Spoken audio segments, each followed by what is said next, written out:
maybe around the time 50 Cent came out, I started feeling like shit was like extra. Because it was like, you had the Jay-Z around that time, but you had the 50 around that time, and it was like opposites. Gotcha. And then the Kanye came, and then it was kind of like the thug shit start kind of playing out, and it was getting a little weird around that time, because it was like niggas were sounding like hella records, but it was kind of weird, and Yeah. you know. Yeah. Jay-Z had a bar that said, I respect the shooter. Like, y'all respect the ones who got shot, I respect the shooter. And I'm like, damn, we did respect 50 because he got shot, not because he shot somebody. Yeah, that's I was real. like, damn, that's kind of crazy. But anytime a motherfucker gets shot 9 times in their motherfucking mouth and they a rapper, that say a lot in themselves, you know what I'm saying? Somebody wanted him dead, and they wasn't a good shot. Well, shit, when it comes to shit like that, I don't look at it as a motherfucker was a good shot or a bad shot. I just look at shit like that as that's just the grace of God.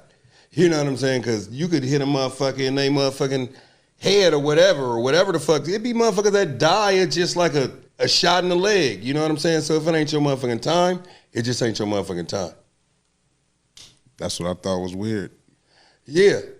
Yeah, so, you know, what do you think about when motherfuckers be saying that 50 Cent is a snitch? Do you believe that if you had to press the yes button or the no button? I'm pressing the no button. I ain't pressing no button. I don't know that man like that to be calling him no snitch. That shit is crazy. Would you ever do a song with a known snitch? I remember earlier I was like, man, don't start acting crazy. No, that's a real question. Would I do a song with a known snitch? Nah. Would you do a song with a known snitch? Would I do a song with a known snitch? Probably not. It depends on the record. It depends on the record. The song? It depends on the record. If I'm sitting up there. What if it's a snitch from your hood? A snitch from my hood? Your block. Nah. Then you wouldn't do it? If it's a gangster record or a street record, I'm not doing no songs with no snitches. So it's an R&B nigga that snitched? I gotta ask you a question. If it's an R&B nigga, if I'm doing a song that might be like, let's say, what's the fucking song? 1, 2, do your dance, do your dance. If I'm doing that and he made sing it again real quick. 1, 2, do your dance. If that nigga made the beat, then that's just what it is. You heard what I said? 1, 2, do your dance, do your dance. That shit them old motherfuckers be dancing to at the club. It got like the new electric slide. Yeah. If the nigga made the beat and he was a snitch, I could get on that. But that's hindsight. You know, you saying that because it blew up. Huh? If your nigga sent you that, if he said just MP3 that, email that to you, probably that's not. what it sounded like. You ain't doing that song, bro. That nigga said in hindsight. For those that know, hindsight mean to look back like a motherfucker. Yeah, you ain't getting on that. You know what? I want to ask you one of them questions though. What's that? You in Subway, right? All right. You in Subway, right? And the motherfucker behind the counter got on some gloves. So the girl coworker come up and say, ugh, you got a big ass booger in your nose, whatever his name. He go in his nose with the motherfucking gloves, take the motherfucking gloves off, put some new gloves on and continue making your sandwich. Do you have a problem with that? Yeah. Even though he had gloves on?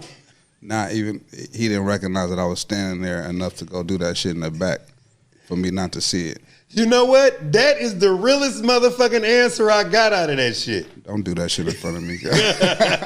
Somebody said, nigga, you just disrespected my motherfucking eyes, nigga. Don't fuck with me like that. Don't do that. You know it's crazy. Would you eat the sandwich? I don't fuck with no shit like that. You fight him? No, you just leave. You don't get into that shit. What if you already paid for it? He didn't want to give you no refund. Now you doing me. You learn quick. I like that shit. No, you got to give me my money back. You got to give me my money back. I remember one time I went to a liquor store, and you know them big ass liquor store burritos? Nah. Come on, man. You from Richmond. I know you done seen them big ass liquor store burritos. In the red pack? Yeah, the red pack, nigga. I might know what you talking about. So I ordered the motherfucker, and the motherfucker gonna crack it open before he put it in the microwave. This motherfucker gonna blow a snot rocket. I said, man, give me my motherfucking money back now. He went like this. He said, 235, whatever the fuck. I did my accent. 235. That's kind of racist, bro. So I'm painting the picture though. Okay. Would it be racist if I was writing the movie and I said that the motherfucker had to be Arabian just because they own the stores? Yeah, but you're not writing a movie. Yeah. No, this is a movie. This is watch this. Now tell me what Hindsight. happened. All right, tell me what happened. Tell me what So happened. I go in the motherfucker, right? I say, let me get a red hot burrito. And then what he say? What he do his part? 235. The motherfucker gonna open the motherfucker up, and then when he was holding it with one hand, he go. Oh, he was still holding your shit? Yeah. That shit, the germs transfer like this, out his hand onto your burrito. It was just a whole thought. I don't want to see nobody snot when I'm finna eat. That shit like this. The germs. That shit was crazy. That shit all on your burrito. That shit was crazy. You know what I'm saying? And I wasn't fucking with him. I said, man, I'm out of this motherfucker. But me and dude really didn't like each other anyway. Oh, that's why he did it. Yeah, I know. Why he didn't like you? Shit, man, that was like at least 15 years ago. I think he didn't like my job, and I think probably we were just too. You worked there at the store with him? No, I didn't have that job. Come on. You did not work at the store. No, it was just a local liquor store on the corner and shit like that. Okay. Yeah, you a damn fool. He said, did you work there too? So if you could work with any dead artist, who would it be? Wait, what? I said, if you could work with any dead artist from the West Coast, we're going to start from the West Coast. What's dead? Yeah. Like you get a verse from him. Dead. Maybe Nip. Nip, that's a good one. Maybe Nip. I like where he was going with his music. Yeah, I like where I kind of looked at him as like Jay-Z on his level about what he was about to do, like the business mind. You know how like it's heavyweights, middleweights, and lightweights. Say Jay-Z a heavyweight. I think he was definitely on some Jay-Z lightweight finna move up. Because I mean, if you looked at him on paper, they was pretty much the same thing. You know what I'm saying? But he was finna do his thing. Whack 100 was saying that he felt like he wasn't no legend and shit like that. And I'm like, did he say why? Yeah, he said this. I'm not gonna say exactly verbatim, but I'm gonna get as close as I can. He said because he felt as though Nip did not sell enough records to be looked at as a music legend. And he said now that he dead, that everybody say that he's a legend. He said that he had X amount of followers before he died, but as soon as he died, his popularity grew. And now, you know, one day he may be a legend, but he was like right then and there, he wasn't. It's kind of hard because I got a rule never to argue about another nigga's opinion. And if ain't no numbers involved in what he talking about, popularity and what this and what that, then he just kind of saying anything. Like, yeah, well, you know what my thing is? When a motherfucker say a motherfucker legend, right? And he say, well, he did some great things outside of rap, right? Yeah, but that shit is attached to the rap shit because he had to do that before he had to do the rap shit to do that.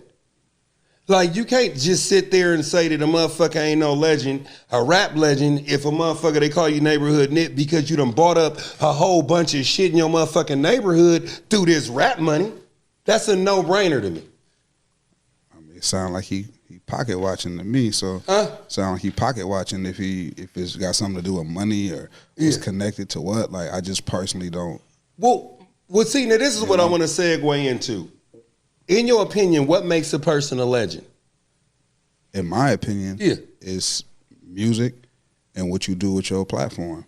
And like your reach and how I feel about the music. Like if I go back and listen to your catalog and it's talking to me, I relate to it and it feel like personal and you ain't really slacking on the bars and the person. See, and I agree with that. I think that a legend is somebody that makes a dent in the game in which that they actually played and people know him. Like a basketball legend, right? It's Hook Mitchell from West Oakland. He never went to the motherfucking professional basketball league, but everybody know the motherfucker. He got a legend. He got legendary stories, you know what I'm saying, from all across the motherfucking America. He got documentaries on TV. A legend is a motherfucker that's doing something that they recognize in the field and he's making shit shake. Period. Like, I think people always confuse, like, how much money a motherfucker got with their importance. I think money has something to do with it, but it's not in the grand scheme of things, it just doesn't sum a motherfucker whole catalog up. You know, even like if you look at the Bible, right? Moses was richer than Jesus. Wait, what? Because I'm talking about this. I'm talking about as far as like money. We talking about money. Like as far as like money and the effects of money. Moses was richer than Jesus, but shit, people don't celebrate Moses' birthday. They celebrate Jesus' birthday. Why? Huh? Why? Why do people celebrate Jesus' birthday? Why not Moses too? People celebrate Moses, you know what I'm saying? But people don't believe the same thing about Moses that they do about Jesus. Moses had some tricks too, right? For sure. For sure. He did the red Sea thing. Yeah, for sure. Oh, why we don't celebrate blood? He sound like I he don't was raw. know. Well, hey, do you celebrate Christmas? Do you buy your Nah, I don't do that. Do you buy your people anything for Christmas? Nah. Have you ever got anything for Christmas? When I was a kid, yeah. Okay. With what was I gonna say? Did you took the gift though, right? When I was a kid? Yeah. Yeah. Would you take a gift now? Take a gift? Yeah. Like if somebody said, "Hey, yeah. man," yeah. Oh, So yeah, cool. And it ain't nothing wrong with that. Nah. So I just don't personally celebrate. There's nothing wrong with it. Yeah, for sure. Like my thing is this. Motherfuckers gonna celebrate what they want to celebrate. You know what I'm saying? And Jesus, to some people, is the Messiah, so that's why people, you know, they celebrate his birth and shit like that. Just like I thought we didn't know when he was born though. I said, some people. Not like people that do celebrate. Yeah, nobody know when he was born, but it's a lot of shit that motherfuckers don't know. Like the most, no, for real though. The most important shit in your life you don't know. I could tell you the most important thing in your life right now that you don't even know. I don't know nothing. You don't know when you gonna die. I don't know nothing. That's something that a motherfucker gotta tell you. You really don't even know your birthday. A motherfucker had to tell you that. A motherfucker could have been lying. Your birthday could actually be 2 days off. Back in the slave days and shit like that, motherfuckers used to have like, they wasn't even born a day. They motherfuckers was born the week of or some shit. My grandmother, nigga, got 2 birthdays, nigga. She born July 6th and July 10th. I mean, she got 2 birthdays because back they didn't keep records and shit like that. So the most important shit. They kept records when I was born though. Yeah, I know. I was born in the 80s. Like, watch this. Do you know Tupac birth name is not Tupac? I don't know what his name is. Well, I'm gonna tell you, it's Lassane Parish Crooks. Martin Luther King name ain't Martin Luther King. His birth name is Michael. Where did you find this information? Oh God. You know what I'm about to say? Nah, I don't. I found it on the computer. Oh, okay. Wikipedia. And the shit is accurate though. How you know that? Because I actually I'm gonna get back to your name. But yeah, Martin Luther King. A lot of them old names. I mean, a lot of them people like in the civil rights movements and shit like that. Them ain't their original names. Like Elijah Muhammad ain't Elijah Muhammad. He's Elijah Poole. All them niggas, man. They had to change it up because they didn't want their slave name, right? Yeah, that's why they got the X, because the X mean unknown. And speaking of names and shit like that, how did you change your name? Like, what made you come up with Irk the Jerk? I didn't. Somebody said it at school. We just ran with it. Okay. Shit was funny. Like, nigga. Shit. It was kind of like Kick the Sneak almost. You know what? I never even made the connection though, but that was clean though. It was like that was like the biggest nigga from like our, when we was coming up. So it was like that was like a funny play on how to, do the same shit. Yeah, that was dope though. You did that though. You ever did any music with Keith? Nah, I think I might have produced something, but I don't think we got on the same song. I don't think so. Yeah, people be fucking with your beats though. Yeah, good looking, bro. Yeah, man, that's crazy though, man. That's crazy. Who are some of the upcoming producers that you like, man? Them motherfuckers got slapped. I don't know. Just, you like the HBK shit? Yeah, they're my brothers, man. They're my little bros right there. Yeah, man, a lot of motherfuckers don't know that them motherfuckers make beats and rap, like P-Lo tight on the beats. Yeah, I Am Sue, Hella Queen on the beats. They produced like 30-40% of my first project. Oh, really? Yeah, they're my little homies, man. They like, since way back, we go way back. Yeah, you had Tracademics on any of your beats? Yeah. Yeah. Blood too, you tight. Yeah. 108K go crazy too. Yeah, he tight. Yeah, he gave me a couple of beats and shit like that. I ain't really heard no weak shit in a long time from out here. Yeah. Like everybody seemed like they can rap, they can make music. Like, you know what I'm saying? Yeah. Niggas been at it. Even if it's something that you don't fuck with, you can still hear like the quality. Like, it might not be for me, but I can see a nigga at least making efforts and shit. So I ain't really heard no weak ass shit, bro. Yeah, everything kind of dope right now. Yeah. Hell yeah, man. I was gonna say, when people say that they kind of feel like the LA sound like the Bay sound, do you find that true? And do you hear a lot of that? Similarities, definitely. But yeah, what are you gonna do? You know? Yeah. I mean, my thing is this: LA, a lot of they shit do kind of sound like the Bay, but it's always kind of sounded similar though. Like, a lot of they beats always kind of sounded like the shit that we were fuck with a little bit. It's a little different, but it's not hellifiably different where, I mean, I'm a Bay nigga or a town nigga where I could hear it, but I don't think that it sounds like hella different when you listen to Boys in the Hood, Eazy-E and all that shit, and Too Short around that, it's all 808 clap. Yeah. It's all the same shit. Yeah. So it ain't really like, no, this is ours, this is theirs. Like, yeah, Dre had a certain sound, but that wasn't the entire West Coast. Yeah. Or all of LA. And Short wasn't all of the Bay. You still had Hyro, you had different shit like coming up. So shit always kind of mesh and mingle and kind of sound the same. So yeah, man. I fuck with Dr. Dre music, man. I think Dr. Dre is damn near one of the dopest motherfuckers to ever do it, because every time I put in a Dr. Dre album, it feel like I'm watching a motherfucking movie. Every motherfucking time. You know what I'm saying? What's your favorite album ever? My favorite album ever? Like any genre? Ever. Any genre? Ever.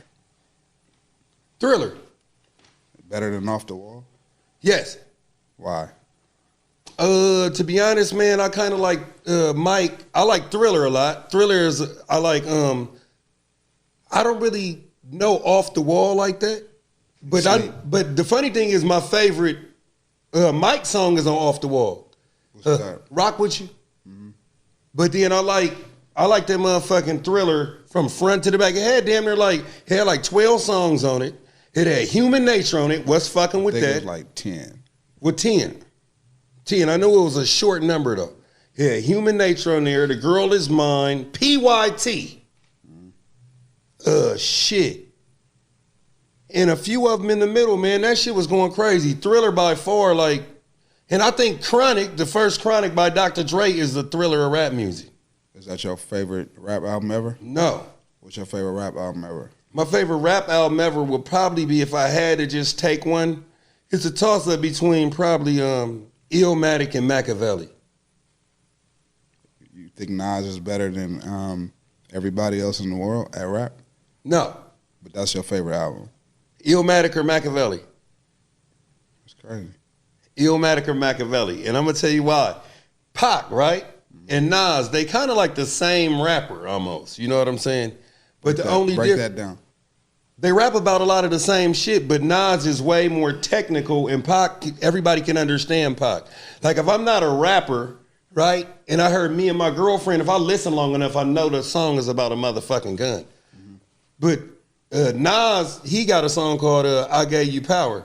You know what I'm saying? Where he was the gun. You know what I'm saying? And you actually have to listen to Nas way closer or you may miss something. With Tupac, you don't really have to listen to every second of the song. Like, Tupac is for everybody. Nas is for hip-hop enthusiasts and other rappers. That's the difference to me. All right. I got to ask you a question. Okay.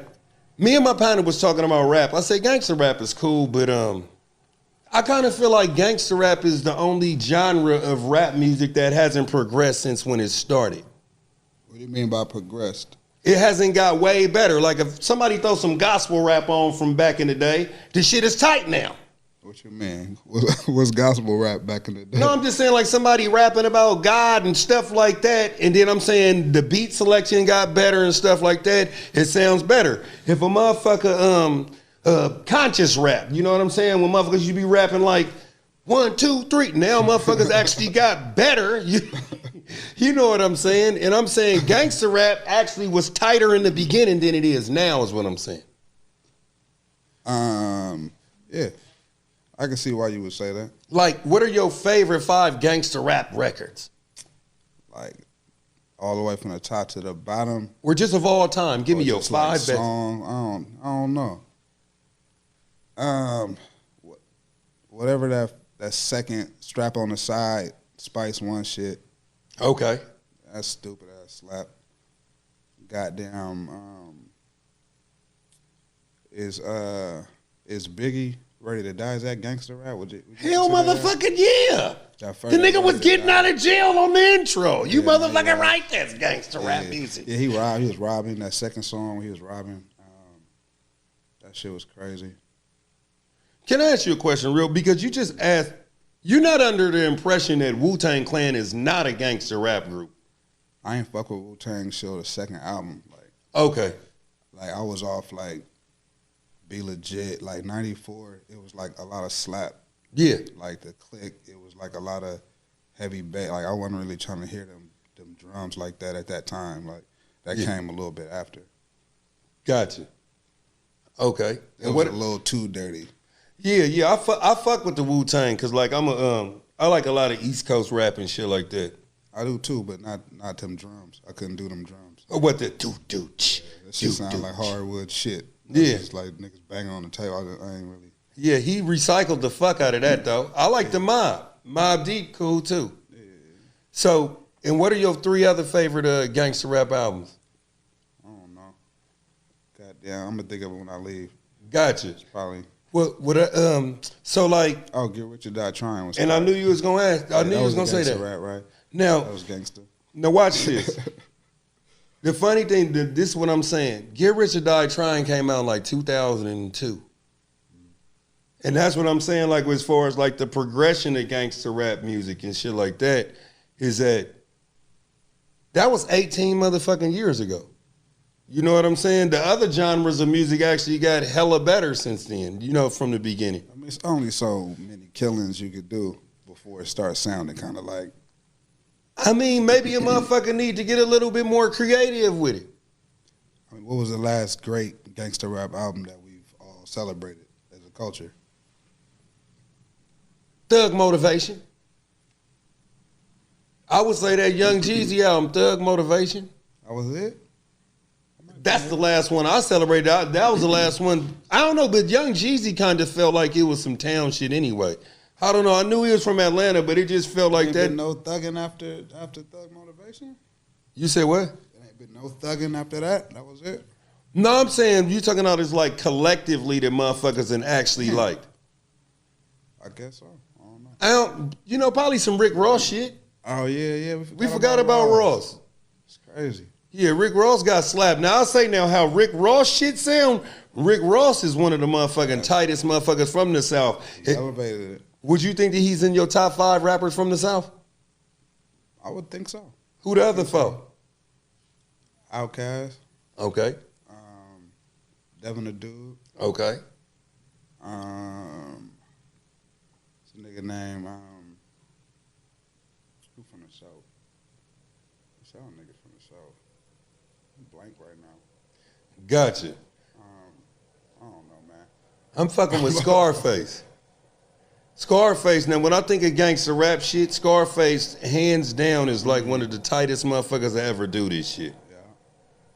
You know what I'm saying? So check it out, though, bro. Where can people find your shit at?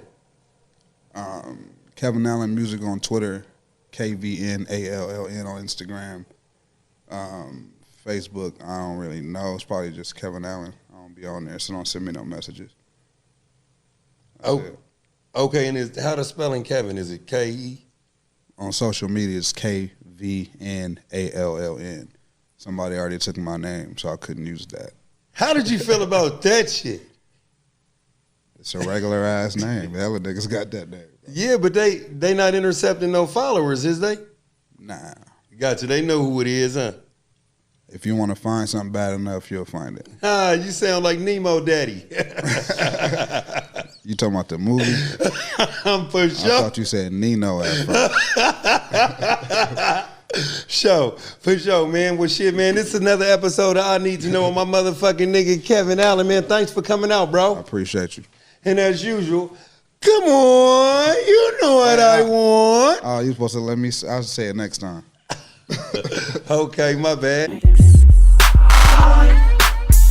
Need to know what really makes you go. I need to know what really makes you go. I was so happy when I met you on a fluke, on a fluke.